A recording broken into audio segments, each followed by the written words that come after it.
rue. L'homme qui devait se rendre en Allemagne avait le chapeau enfoncé au ras des yeux, de sorte que Garbett ne put saisir son regard. Il en éprouva un malaise indéfinissable. Quand le major Perkins le présenta, et qu'en retour le passager marmonna son nom, Garbett ne le comprit pas. « C'est bon, » dit Perkins. « Vous pouvez y aller. »« Pas de bagages » s'enquit Garbett. Le passager fit non de la tête. « Il vaudrait mieux ne pas fumer pendant le vol » ajouta Garbett. « L'appareil est vieux, il peut y avoir des fuites. Les vapeurs de fioul, on ne les remarque en général que quand il est trop tard. » L'homme ne répondit pas. Garbett l'aida à monter à bord.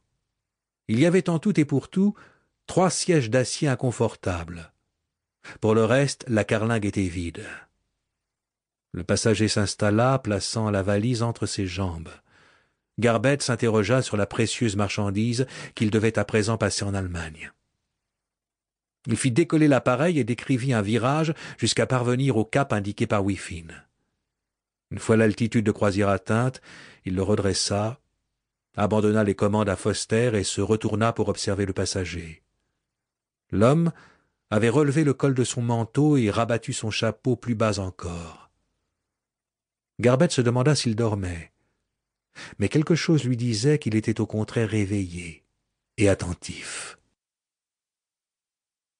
L'atterrissage à Bugbourg se passa sans encombre malgré l'obscurité. La piste était à peine éclairée. Une voiture les guida jusqu'à l'angle d'un long hangar où les attendaient plusieurs véhicules militaires. Garbett aida le passager à descendre, mais quand il voulut prendre la valise, l'homme fit non de la tête et la porta lui-même vers l'une des voitures. Dès qu'il eut grimpé à bord, la colonne s'ébranla. Wee-Fin et Foster, qui étaient entre-temps sortis eux aussi et qui grelottaient de froid sur la piste, regardèrent s'éloigner les feux arrière du convoi. « Forcément, on s'interroge, » dit Wee-Fin.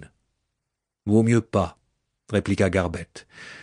Il désigna un jeep qui venait dans leur direction. « On doit passer la nuit dans un cantonnement. Je suppose que cette voiture vient nous chercher. » Quand on leur eut montré leur couchage et qu'ils eurent dîné, quelques mécaniciens proposèrent d'aller boire des bières dans l'une des tavernes de la ville ayant survécu au bombardement. Wee-Fin et Foster acceptèrent, mais Garbett, fatigué, préféra rester. Une fois couché, il eut cependant du mal à s'endormir.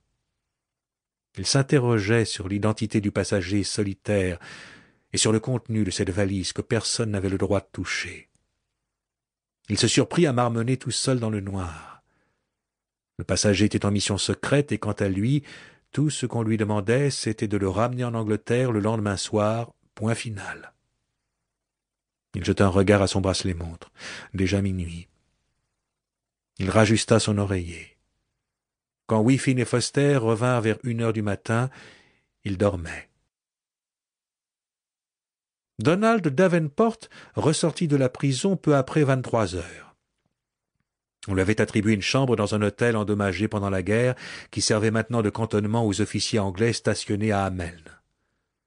Il sentit qu'il était fatigué et qu'il aurait besoin d'une bonne nuit de repos s'il voulait s'acquitter sans erreur de sa tâche du lendemain. Il nourrissait certaines appréhensions à l'égard du sergent anglais McManaman, qu'on lui avait désigné comme assistant. Davenport n'aimait pas travailler avec des inconnus. Tant de choses pouvaient mal tourner, surtout dans le cadre d'une mission de cette envergure. Il déclina l'offre d'une tasse de thé et se rendit tout droit dans sa chambre. Là, il s'assit devant le bureau avec l'intention de relire les notes prises au cours de la réunion qui avait débuté une demi-heure après son arrivée à Hameln.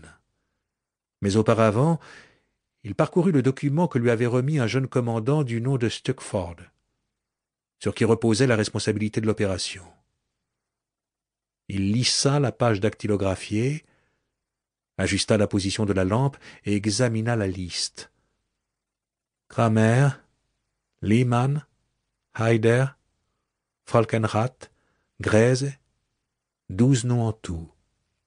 3 femmes et 9 hommes.